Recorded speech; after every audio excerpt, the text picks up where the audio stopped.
Yo, what's up, y'all? We out here trying to get 3 degrees buffer in these streets. You know what I'm saying? I'm Goriaku, and we out here taking a step ahead, literally trying to make it through these classes. We started the newest or the latest segment in the doctoral journey.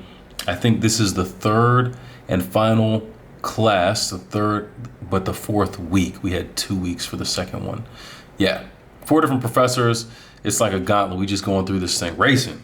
One step at a time. And this class is called the History of Mission, which is interesting. And one of my biggest takeaways from this particular class is that, you've heard people talk about history in general and how it's written by the victors. Like, those who win are the ones who write the story. So there's a lot of story that's missing in history. There are a lot of, I think, legitimate issues and questions with that when you look at history books and how they can be kind of one-sided. I don't subscribe to everything about that because, the stories that are there, and it kind of is what it is. Although I will say they may not be as complete as I would like, but that's a different discussion, I guess. It's kind of part of this. But when it comes to story in general, thinking of what are the lenses through which someone is telling a story? Who's the one telling the story, and whose story are they telling? Those are good questions to ask when you look at any real historical narrative. And it does raise a lot of questions for the veracity of history. People feel like you can't trust anything that was written down a certain number of years ago, or if you didn't see it with your own 2 eyes, it didn't happen. And you have to choose to relate to it in a certain way. But it's interesting, You have, even the Bible, for a lot of people, fits into this category where people say, oh, well, you can't back up any of that.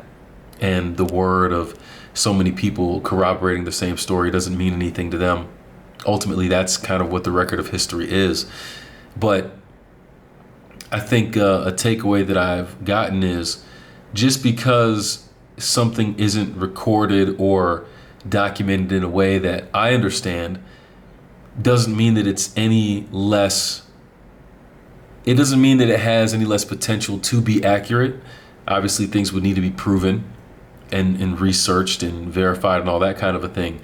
But my history and the way I view history is not automatically and by default the only one that could be accurate. There could be other stories and other pieces of the story that are included in and fit in just well. And there may be other things and aspects that I have no idea of that could completely change the way that I look at my history and my perspective of it. So it impacts the way that I look back into the past at the things that have been recorded and transmitted down throughout time. But hopefully it also gives me a little bit more caution when it comes to how I interact with my contribution to history in the here and now. So how do I tell the stories that are a part of my life? Am I trying to hype them up too much? Am I trying to dull it back too much? Am I trying to sell a certain narrative? Or am I keeping it real? If you've watched any of the episodes of the Go the Mission podcast, where we interviewed a lot of former missionaries and current missionaries and people impacted by them, I think one of the things I really appreciated about the experience was keeping it real. Uncut, unfiltered, it is what it is, say what you feel kind of a thing. That was the mantra for that. And the podcast is coming back soon. It'll look a little bit different and it'll be different, but it's going to be pretty good, I think. Me and a friend are working on that, so stay tuned for those updates. But being able to keep it real with the experience, right? In the sense that, sure, I want to be able to tell my story in a way that convinces other people that it's an experience that they need as well. But I don't want to only talk about the beautiful things or the good things. And that's easy to do for a place like Palau, where I spent 5 years, right? Shoot, man, going in the water, being able to swim with sharks, manta rays, dolphins, you name it, clear water, scuba diving down, like the nature, going on all these adventures, boat rides out to places like Angar and Kayangal. It's absolutely amazing. And I love that stuff. The people, great. But I wouldn't be doing service to the entire experience if that's all that I talked about. And when it comes to a history of mission, am I telling the story that I think other people want to hear? Am I telling my real story? Who is telling the story of the mission experience? All of these things matter because, we talked about it with the Gospels and there being 4 of them as a kind of court witness type thing. You can have one person saying something, but if the other 3 people who were at the same event say something different, you might have a problem on your hands. So, and especially I'm talking about the major themes. I'm not talking about little details. I think we get that. 10 of us can be in the same class from 8:30 to 12:30 today and come out with completely different opinions and views on what happened, and all of them can be true because we were all there clearly. But generally speaking, all of us are going to be able to at least relate to a general thread of truth and commonality within that. There's not going to be anyone who goes into class and say, oh yeah, today we were talking about engineering.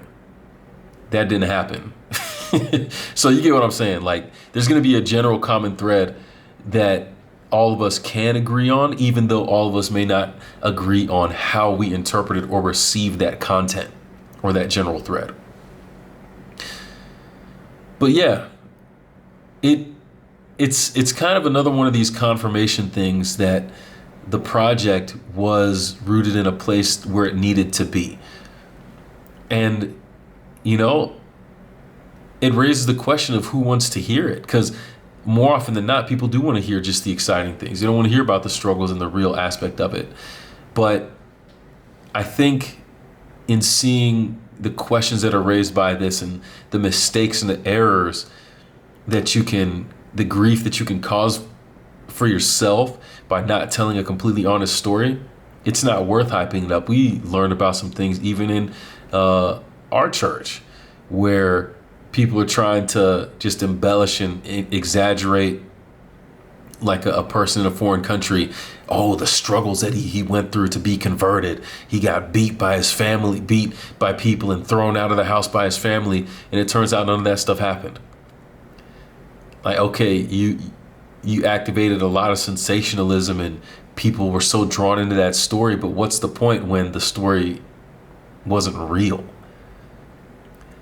My question was, is the purpose of telling that story even uplifting to mission anymore? Is it even rooted in that if I'm going to tell a lie?